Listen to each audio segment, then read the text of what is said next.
አይደለም እናቴን ገለሽ ገላምጥሻት አጠፋሻለሁ። ነገሩ እንደዚህ ነው። እናቱ ወደ ገበያ ስትወጣ በሞተር ሳይክል ተገይታ ህይወቷ ያልፋል።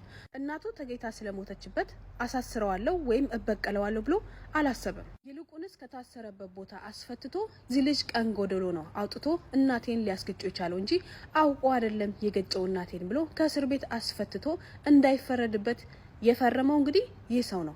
እናቴም ቀኗ ስለደረሰ ነፍሷን ይማረው ጻፈላት ቀን ህይወቷ አለፈ።